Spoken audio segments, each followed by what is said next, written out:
Marwar bulletin देखने वाले सभी दर्शकों को चंद्रमोहन कल्ला का नमस्कार, राम राम ने खम्मा गणिसा। आज के समाचारों में राष्ट्रीय स्तर पर भारतीय जनता पार्टी में बहुत बड़ा बदलाव होने वाला है। आपको बता दें कि ऐसे संकेत मिल रहे हैं कि प्रधानमंत्री नरेंद्र मोदी की नागपुर में राष्ट्रीय स्वयंसेवक संघ के कार्यालय में मोहन भागवत से हुई वार्ता के बाद में उप प्रधानमंत्री पद का फैसला हो गया है और अब शीघ्र ही उप प्रधानमंत्री आपको देखने को मिलेगा। आपको ये भी बता दें कि उप प्रधानमंत्री का पद योगी आदित्यनाथ को दिया जा सकता है या फिर नितिन गडकरी भी इसके लिए दावेदार है, लेकिन कोई भी हो आरएसएस विचारधारा का व्यक्ति ही उप प्रधानमंत्री बनेगा और आगामी चुनाव जो लोकसभा के होंगे 2027-28 में, तो उसके लिए भारतीय जनता पार्टी का चेहरा योगी आदित्यनाथ हो सकते हैं। ये खबर निकल कर के सामने आ रही है और मैं मारवाड़ बुलेटिन की ओर से आप तक पहुंचा रहा हूं।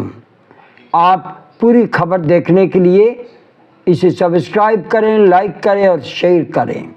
आइए पूरी रिपोर्ट आपके सामने रख देता हूं।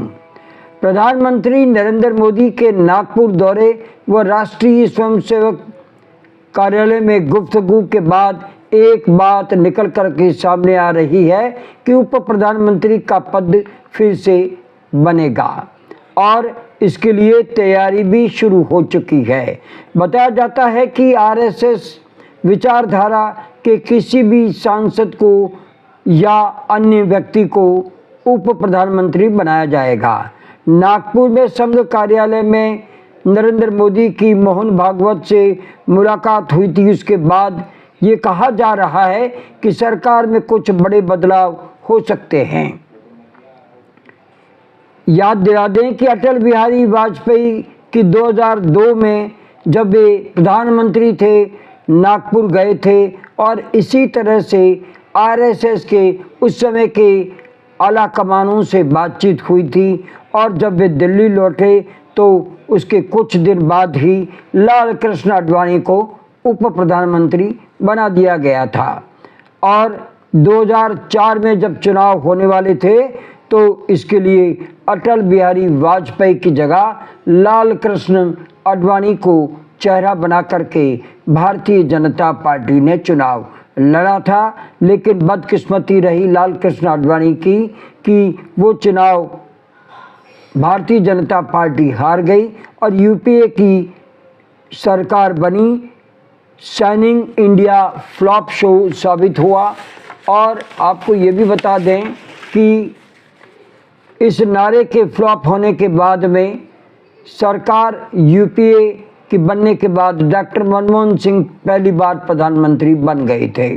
अटल जी तीसरे टर्म में मुलाकात करने नागपुर गए थे और अब नरेंद्र मोदी भी अपने तीसरे टर्म में नागपुर पहुंचे हैं।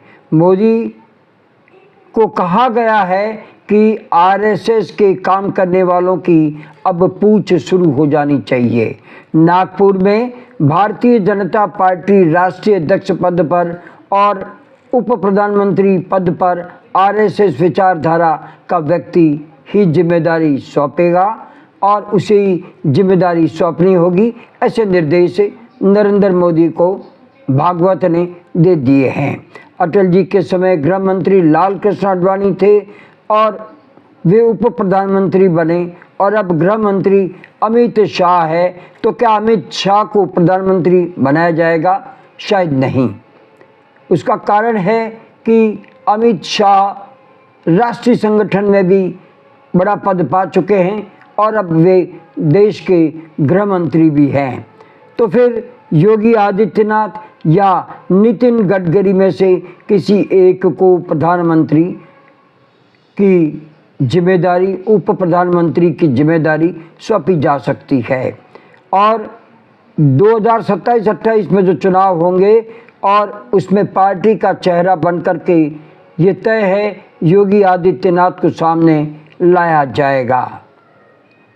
अभी पीएम नरेंद्र मोदी विदेश के दौरे पर है और वे लौटने वाले हैं और नागपुर में भागवत व मोदी की वार्ता का असर अगले सप्ते यानी आने वाले इसी सप्ते में सामने आ सकता है और योगी आदित्यनाथ को उप प्रधानमंत्री पद सौंपा जा सकता है, ऐसे संकेत मिल गए हैं। देखते हैं नितिन गडकरी और योगी आदित्यनाथ में से कौन उप प्रधानमंत्री बनता है और कौन राष्ट्रीय अध्यक्ष के पद पर जाता है।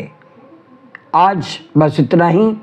अगला समाचार बुलेटिन लेकर फिर हाजिर होंगे और इजाज़त लेने से पहले हम जानना चाहते हैं कि आपको ये चैनल कैसा लगता है। अगर आपको ये चैनल पसंद है तो इसे सब्सक्राइब करें, लाइक करें, शेयर करें और इस चैनल को बढ़ावा दें।